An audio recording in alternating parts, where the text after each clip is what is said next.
Thank you very much. Unfortunately, I can't be there in person, and all of my panelists are joining me on Zoom, but good morning, everybody. Thanks very much for the invite to discuss the exciting topic of ESG, environmental, social and governance regulation, and some of the challenges related to data and reporting. Before I kick off, I'd like each of my panelists to introduce themselves. So I'll start with you, Lisa.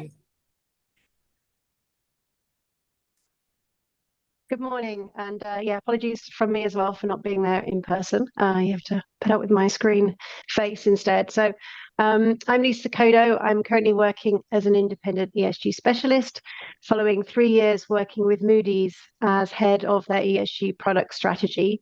But when I was there, I was leading a team to develop and integrate different ESG and climate solutions into Moody's different client workflows. And their workflows such as insurance underwriting, bank lending, asset management, corporate supply chain, for example. So I spent a lot of my time diving into the new regulations, helping clients understand them, and also getting into the weeds of the underlying data, which everybody likes to talk about when it comes to ESG. And then before Moody's, I was at Bloomberg for the largest part of my career. Nice to join you all today. Fantastic. And Shirin? Oh, I think you're on mute.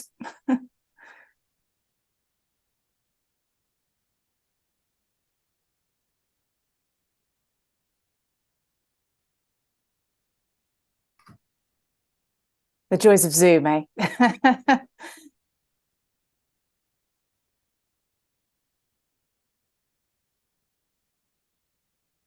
Do you hear me now? Yes. Okay, great. Good morning, everyone. So, technical issues when you join online. Sorry for not being there. This is Shirin Ramazani Cruz. I am the product owner of the Sustainability Squad within the external reporting at Rabobank. Rabobank is the second largest bank in the Netherlands.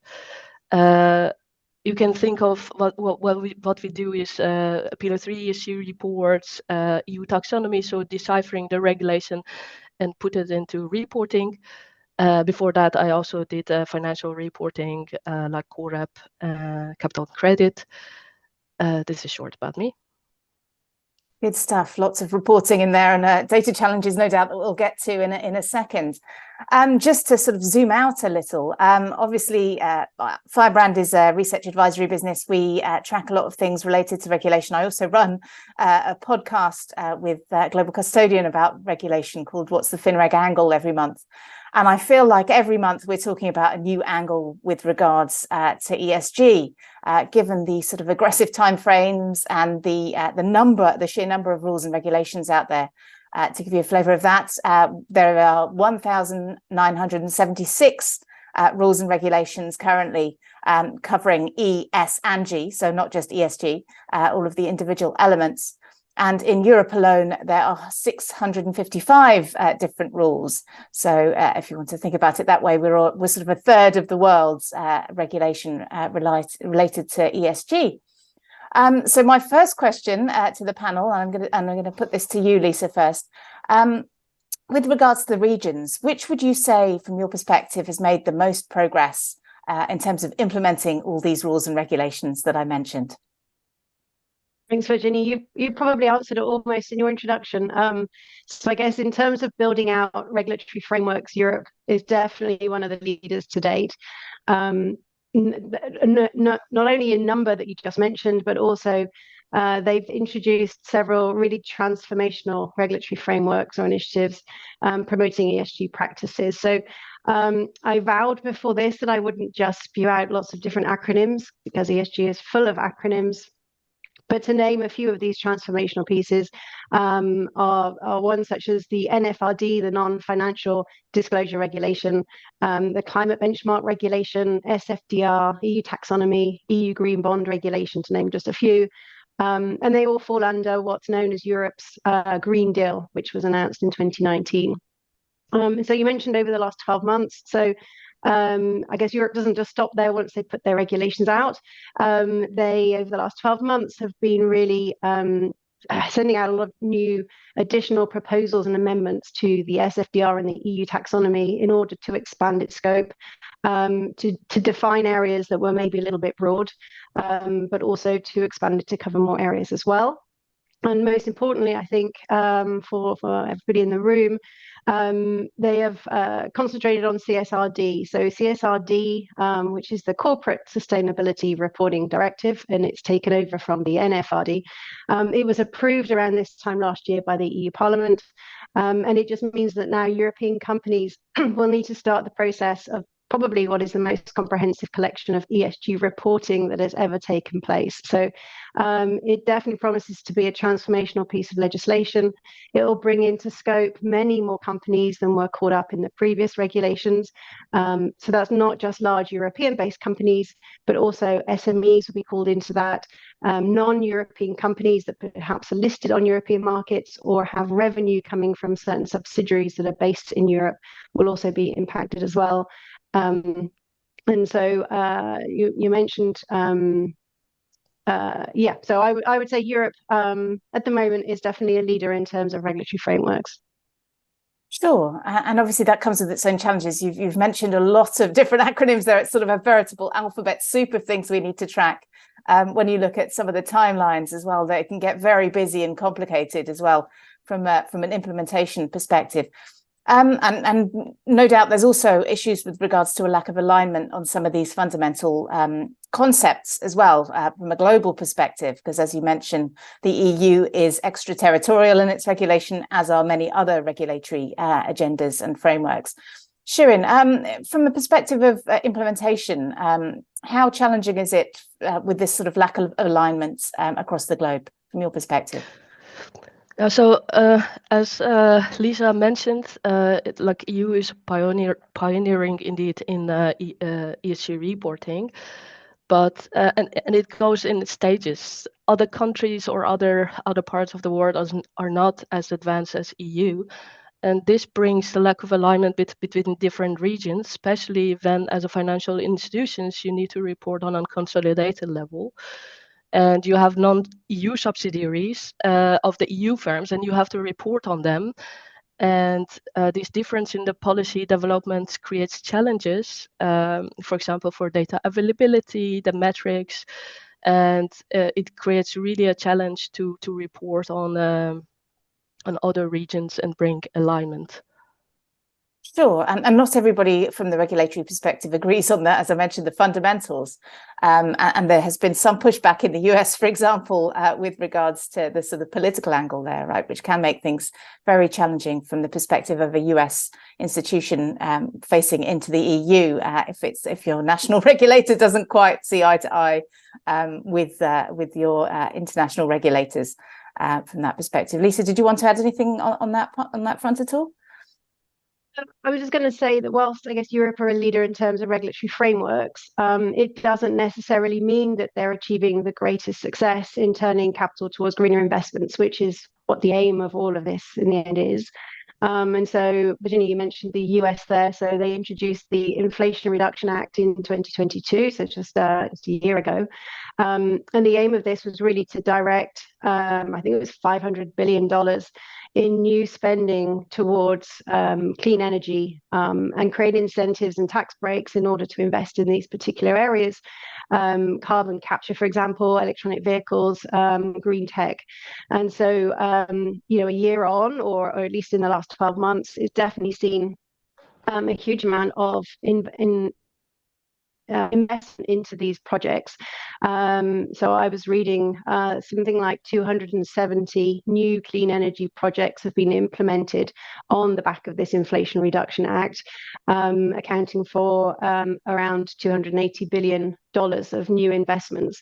And reading some of the UK press, it seems that the US is attracting UK entrepreneurs to the US based on the incentives that they're able to bring them and give them. So whilst there might be these great grand frameworks in place, which definitely help the industry to move in the right direction, actually getting the dollars into the right places to create an impact is equally important. And it's interesting to see how those two regions are really very different, and how the market is responding to them. So it'll be an interesting space to see what develops in the next few years as well, to see if that momentum continues, or what changes.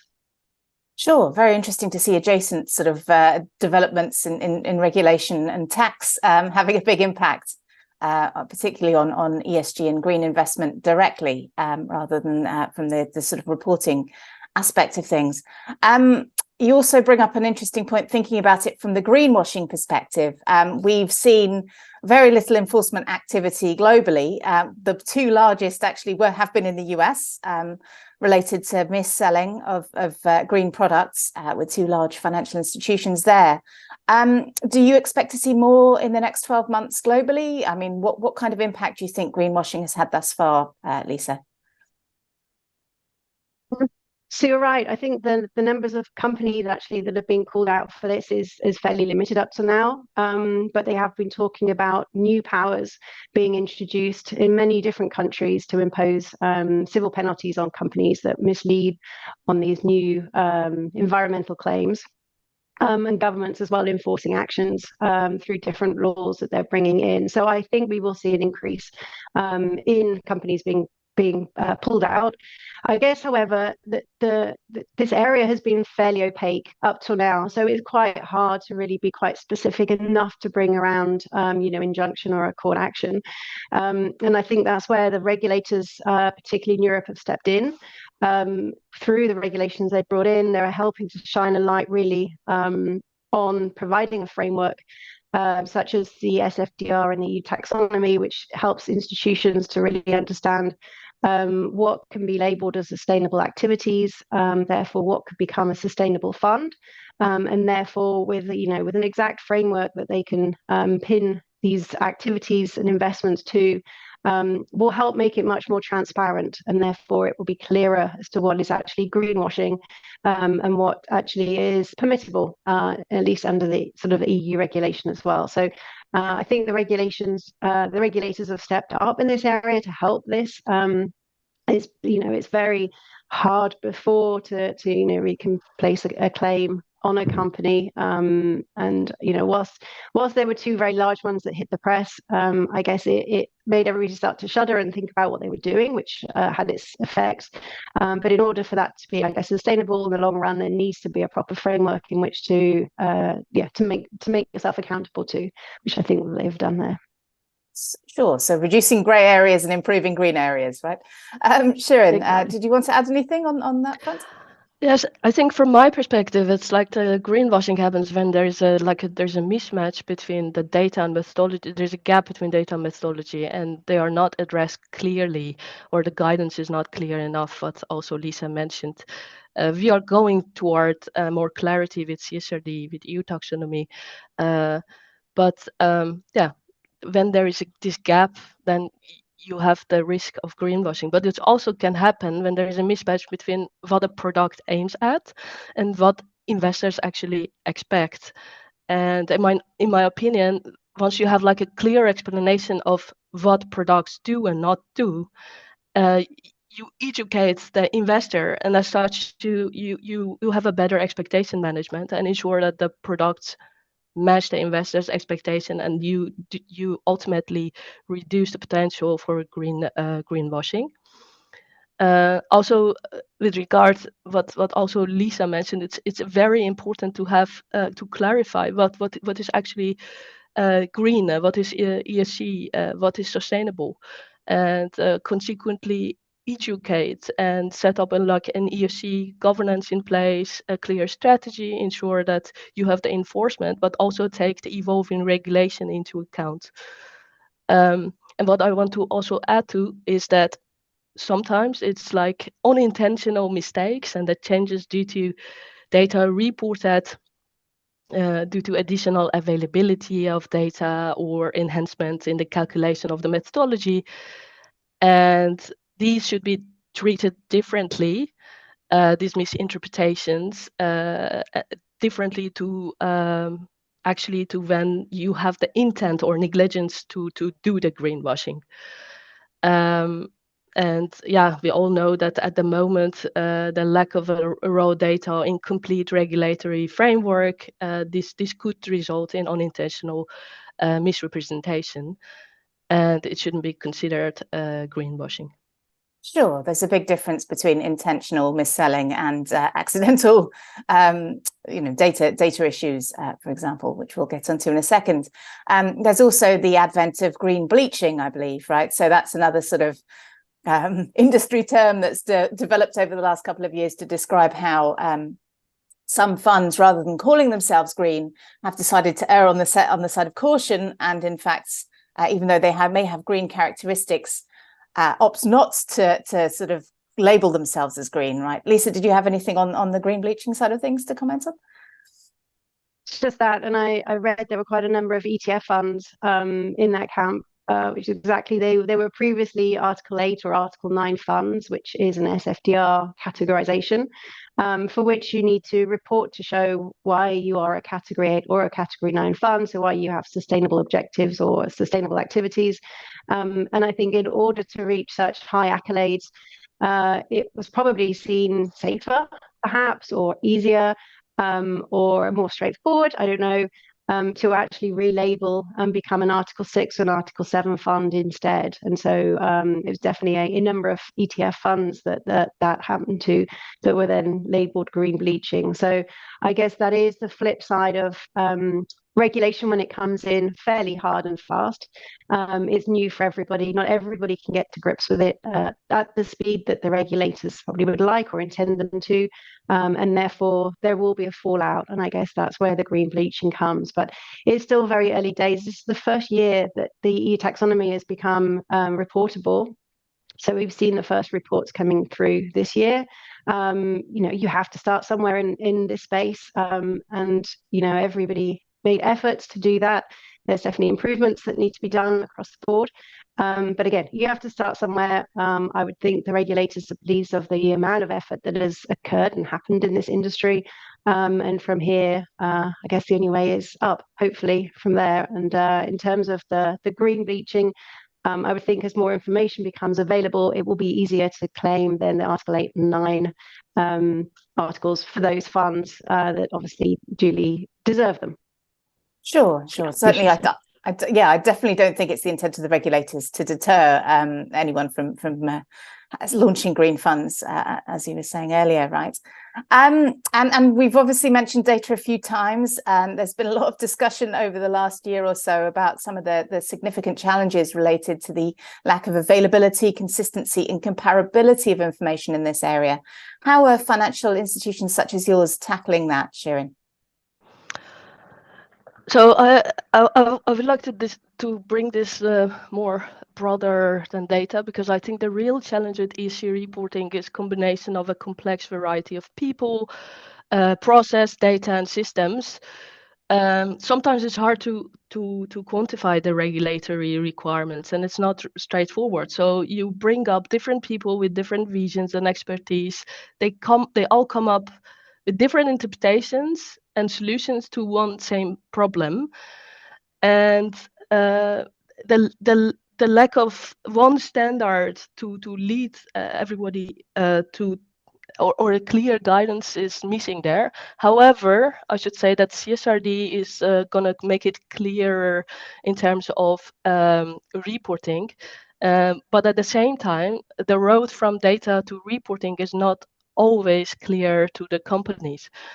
And what we see as in data-related challenges is the accessibility of the relevant data points, uncertainty of the applied data, data sourcing difficulties that are there, and also the methodological challenges, because once you do not have the data, you lean on the proxies and the methodology and the estimates. I could give an example, for example, the finance emission.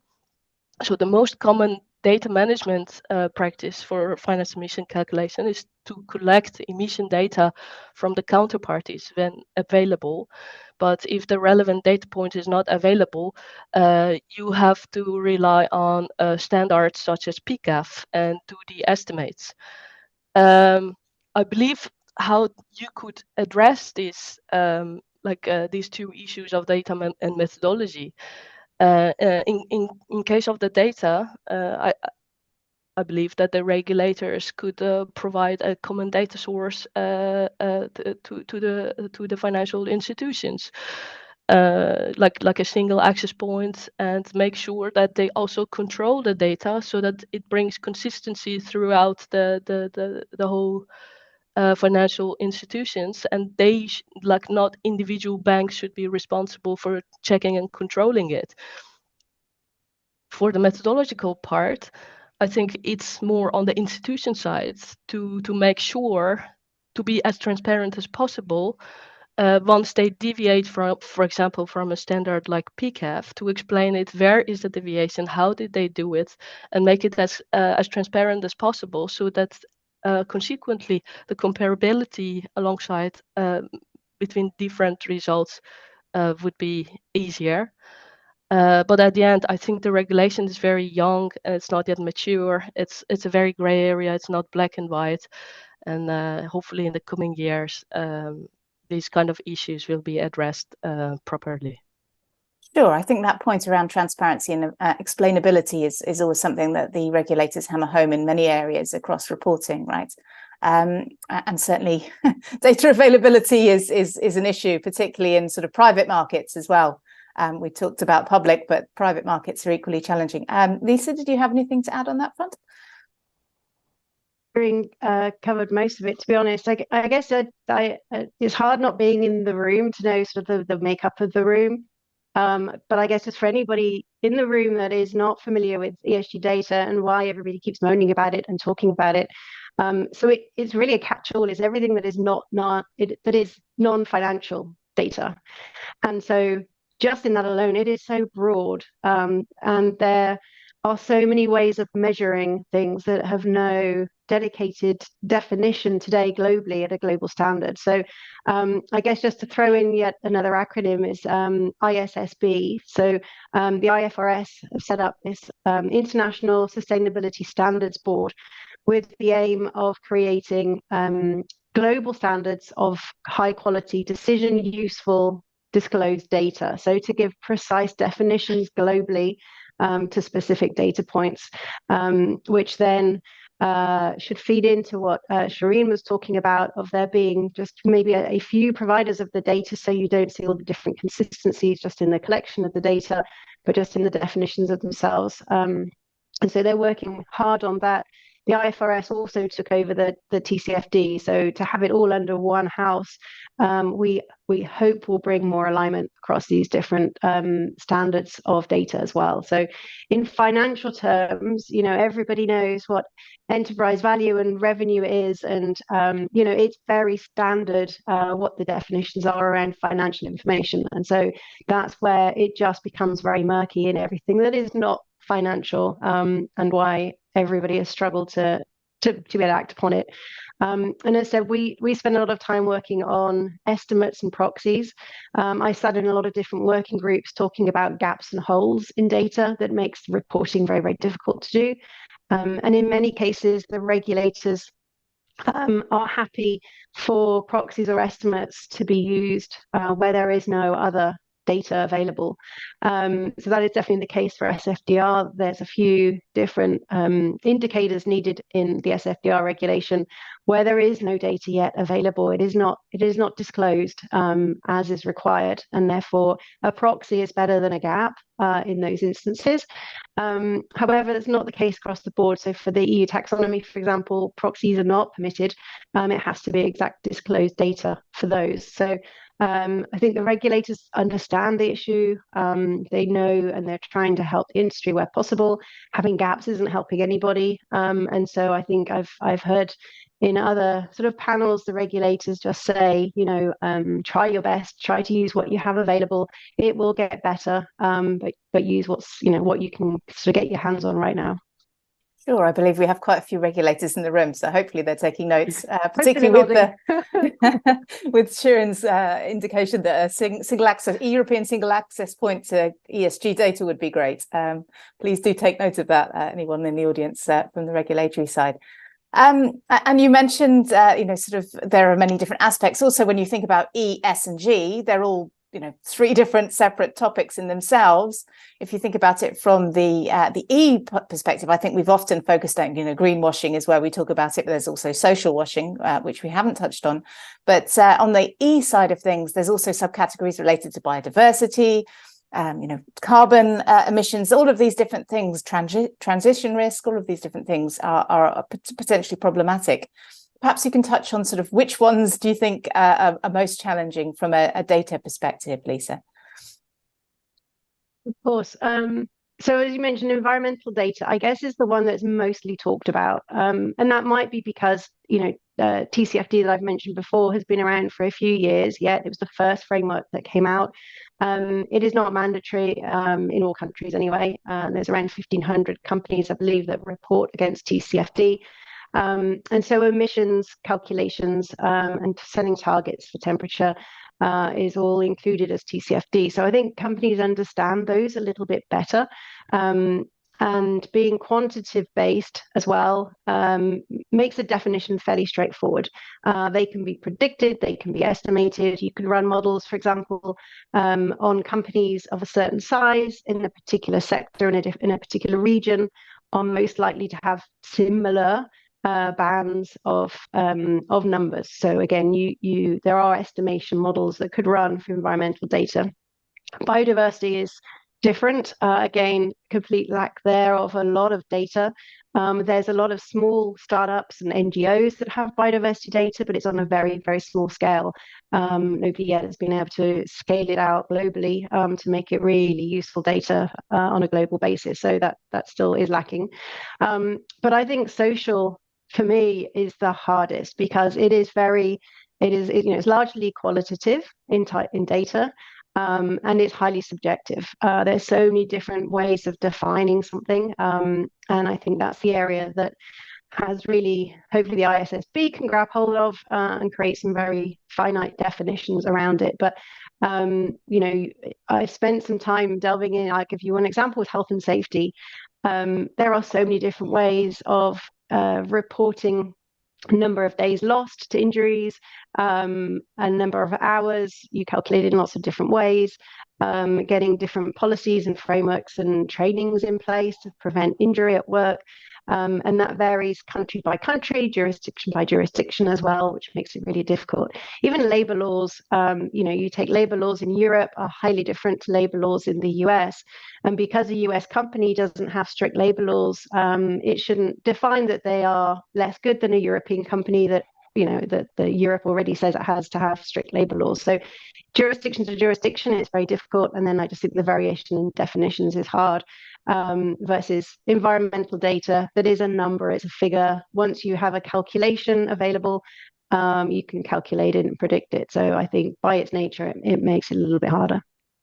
Sure, societal norms across the globe are particularly problematic, I would imagine, from this sort of measurement perspective. Sharon, did you have anything to add on the sort of the E, S, and G aspects? I found it a really difficult question, and my knowledge is not that vast, but if you ask me, personally, what do you think about it? I should say that I disagree in this case with Lisa, because I think in the case of the environmental reporting, you need many, many more different expertise. You need a biologist, you need a geologist, you need a chemist, and it's very vast and broad. But for social and the governance aspect, I have this feeling that you only need regulation, law, a lawyer, and human resources, for example. So in my opinion, environmental is more challenging because it's especially as a financial institutions, you not always have all those expertise in hand. And even though it's easily quantifiable, but it's not, but the knowledge or to get there is not that easy. And I think with the social and with the governance part, it's you probably say one sentence in your annual report that you have you could you have the possibility for the whistleblowers to come to you in your company, and maybe that's it. So it's more how far you want to explain it, but for the environmental, you need to go much deeper. You need many expertise, and that quantifying part shouldn't necessarily be easy. Sure, understandably. But burden of evidence is much larger, I guess, on the environmental side, because there's going to be a lot of focus on it from the regulator perspective. Interestingly, I think G is probably one of the easiest, because we've been dealing with governance for a really long time, and certainly we've got sort of fairly well established processes across the industry for things like proxy voting and the like that have matured as the industry has grown, and as hybrid working and remote access and things have improved. We've digitalized a lot more of the processes for annual general meetings, that kind of thing. Certainly, I think that's transformed the industry. That's just my perspective, but I would say G is probably the easiest. I would say. Cognizant of time, I mean, in terms of other topics that have been very well discussed over recent months, the European Central Bank had a speech about climate risk and how the industry is measuring it all wrong the other week. And climate risk is certainly top of mind for a lot of firms, a lot of individuals. Perhaps, Lisa, we can sort of touch on the sort of the measurement of climate risk and some of the challenges inherent there. Yeah, certainly. So yes, on our side, we've always broken climate risk down into two main themes. So physical climate risk, so that includes the impact that sort of the warming climate has on the planet. So this creates floods and hurricanes and wildfires, for example, that have a huge impact on financial institutions. It impacts supply of, could be manufacturing supply, facilities, food supplies as well. It can impact infrastructures in a large way, and natural capital that it depends on as well. If you think water, the supply of water is required not just for us to drink, but it's used within agriculture, but also in a lot of manufacturing as well. And so the understanding as to and predictability, I guess, or the scenario building of these physical climate risks over time, and based on the location of your business, the subsidiaries of your business, the facilities, the workshops, the warehouses, what impact is climate going to have on all of those areas? And that's a huge ask that it takes a large undertaking. There's a lot of mapping that is required, even to understand. You look at you pull out the disclosure documents for a particular company. It's not always clear where all of their facilities are located, where exactly in a particular state or in a particular region are they located? Are they near mountains? Are they near sea? Are they on floodplains? But understanding what impact this warming climate might have on those facilities and its supply chain is huge. And I think supply chains come under quite a lot of focus. Understanding a company's supply chain all the way down to the minutiae is hugely important. And I guess we saw some of this during COVID. Some company supply chains were more impacted than others, and they had to work around to find alternatives and other ideas. And in some particular manufacturing, there are no alternatives, and certain manufacturing is done in specific regions.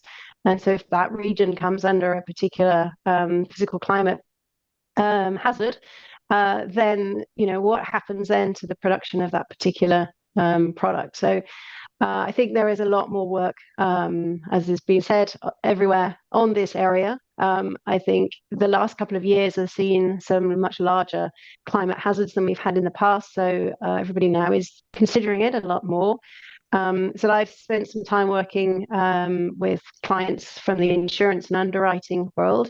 They have a huge task to do to be able to underwrite a lot of these companies and again understand where all of their facilities are located and what the potential hazards might be for those, and being able to price an insurance risk price to that is particularly hard. So I think there's definitely a lot of work happening in this area. We need a lot of scenario building and analysis in order to really create what is needed. The second theme is transition risk. So this measures the cost of evolving to a low carbon economy in order to mitigate climate change. So a lot of people talk about carbon capture here, but they also talk about pricing pricing carbon. And so it's really understanding what the cost will be to shift to this net zero sustainable economy that we're looking for, the solutions that it will take to get us there, and the upfront cost of those. We know that creating that will create a long-term sustainable economy, which is what we all want, but there are short-term costs which nobody seems particularly excited about. I believe there's opportunities here for early movers. They can get in quicker and start building out that long-term sustainable area. But it still needs to be understood by investors. They need to understand, of the companies that they're investing in, what transition do those companies need to go through, and what is the cost of that? Are they all going to make it? Are there going to be stranded assets that therefore they would need to account for on their balance sheets? And aside from that is also consumer and regulatory pressure as well on these companies. So again, the activists and the NGOs out there are regularly pointing their finger at companies that aren't doing what they claim they are in the greenwashing, and that brings a lot of reputational risk as well, which is equally important if you're an investor as well. So it's a big area to cover. I think broken down into those two themes sort of helps, because they are quite different into each other. But they're definitely hard to tackle. I guess what's out there to help at the moment, I've mentioned a couple of times already, is the TCFD. It's definitely been instrumental to developing a framework to help public and private companies to effectively disclose their climate-related risks in their regular reporting process. So the companies that have followed the TCFD, I think investors I've spoken to definitely are able to pick up on that and understand a bit clearer what those risks are. Obviously, it's not adopted by all companies. It's not mandatory at the moment. The CSRD will take over from that. But as a framework develops, I think a lot of these questions that the investors have currently and insurers have will be mandated to be answered in some of their reporting processes. So I guess nothing is moving fast enough. We all need to go quicker and faster, and it's just very hard to get all the information that you need in order to make those right decisions today. Sure, absolutely. It's interesting. You bring up a few interesting points there with regards to direct financial risk as well. If you look at some of the class actions that have happened led by NGOs, we've seen some big judgments with regards to a lack of sort of meeting the goals of transitioning to net zero by certain deadlines. So I think that risk is something that all financial institutions need to be keeping an eye on going forward. The risk of being sued for not meeting your goals, or not living up to what you've promised the industry and your investors as well.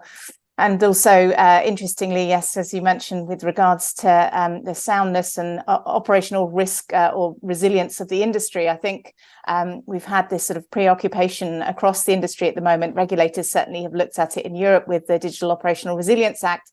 That's very much connected to climate risk, because as we saw when we had the hottest summer on record last year, I believe it was, some data centers were melting. So there were direct impacts of that sort of that climate risk on the operational resilience of the market too. So certainly a lot of things that underlying risks we have to be aware of going forward.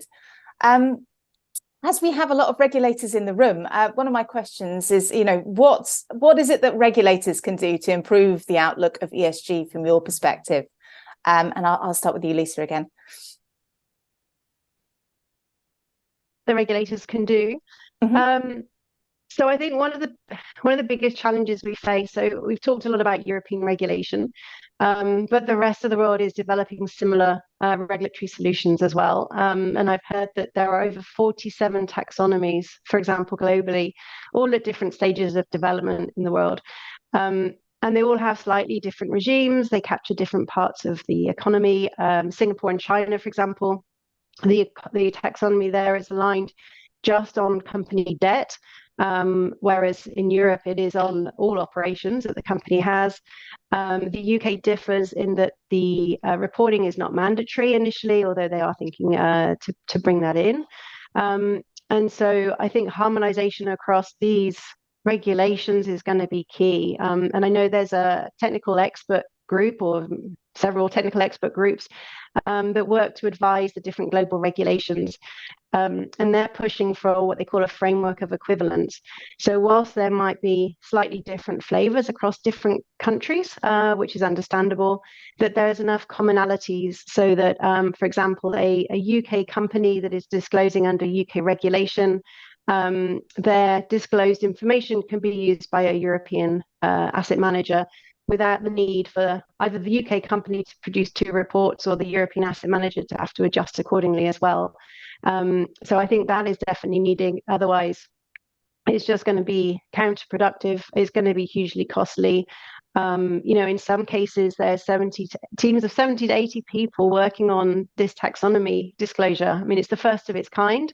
But companies, I think to Shireen's point on the environmental side and how it is difficult, you do need a lot of different expertise in order to count up.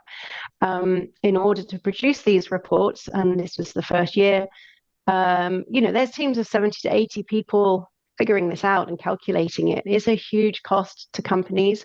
Hopefully they learn a lot from the process. Maybe they change some of their business models accordingly as they start to calculate and work these things through.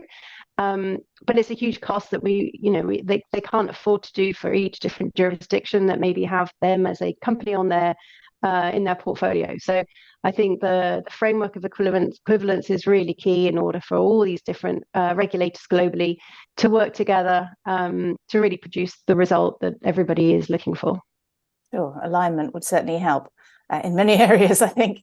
Shireen? Indeed, the global harmonization is very important in the ESG regulation, as also mentioned by Lisa. And this advanced, detailed, pioneering regulation in EU shouldn't bring like possible competitive advantage of companies working in non-EU countries. So the regulator, I think, should be fast and evolving on lessons learned, and they implement a new insight and bring as soon as possible, harmonization and the ESG regulation. Sure, regulatory arbitrage tends to be a bit of a common occurrence when it comes to some of the harsher regulatory penalties and things that come into force in certain markets, and can equally be discussed in the US with regards to some of the SEC regulations too. So it's not just the EU, I would say, on that front. I don't know if we can take questions. I wanted to leave a couple of minutes for questions from the audience if we can. If anyone has any for the panel. I'm not sure how that will work, but we have a microphone in the audience. I could take them. So if anybody has a question. Doesn't look like it, Virginie. Okay, no problem. So obviously we've given some advice to the regulators. How about the rest of the audience from financial institution standpoint? What should they be worrying about, thinking about for the next 12 to 24 months when it comes to ESG from your perspective? Shireen, do you want to take this one first? I think at the end, it's the responsibility of each and every one of us. We want to have the net zero emission by 2050. So it's like it starts with individual behavior, but also the change in the behavioral changes on even company level financial institutions to take the integral part in the emission reduction strategy. We indeed talked about the regulation. What I want to also mention here is also clear guidance is actually very important. We should make sure that at the end, the consultants, the ESG consultants, shouldn't be the winner of this regulation, and it should be rather straightforward for the banks to be able to report or act upon. And the money shouldn't be spent on consultancy, but rather on having a greener society. But also regarding financial institutions and from the reporting perspective, I think we should stay critical. We should think out of the box, have like a central governance, take ownership and act upon. I like this. I've heard like 2 days 3 days ago in the Netherlands on the national jurisdiction, some municipalities start a ban on advertising for example, air travels or eating meat. And I found it really interesting. So it could also, like the municipalities or the national jurisdictions should also act upon. For example, meat and the dairy production accounts for like 12.5% of the CO2 emission. So those kind of small steps we could all benefit from that. Sure. It's beyond our industry too. Lisa, any final thoughts, just quickly? I would just say, you know, whoever you are, whether you're a bank or insurer or a corporate, is to keep an eye on the CSRD. I really think it's going to be the most impactful, wide-ranging of all the regulations. And one key element of that is the double materiality assessment that it's bringing in as well. And so that's the first time that's going to become mandatory anywhere in the world. And then for anybody who doesn't understand the double materiality side, it means that the companies aren't just reporting that the impact that climate has on their business and what the cost of climate is on their business, but also the impact that that company is having on the community and the environment in which it operates as well. So if it's a huge user of water, for example, it is probably taking more than its fair share of water from the planet, which will have quite a large impact. And so that will need to be reported on and measured as well, which really will change, I think, a lot of the views of a lot of different companies. So I think to fully understand that and what is going to be happening is coming in slowly. Well, not that slowly, but the companies that are currently in scope under other regulations go first. So they start to collect their information in 2024 and will start disclosing it in 25. And then the sort of SMEs and the companies outside of Europe that will be impacted will then start collecting and reporting in the years after that as well. So they get a chance to see how the bigger companies are doing it first. And so I think that will be useful. But I think for everybody to understand the impact it has will be, it will be hugely important. I think it's really quite transformational. Fantastic. Well, thank you very much, guys. I think we've done a whistle-stop tour of nearly everything. As you can imagine, we could probably talk for another few hours on each individual ESG topic, but I will hand back to the moderator there in the audience. And thanks very much to my panel.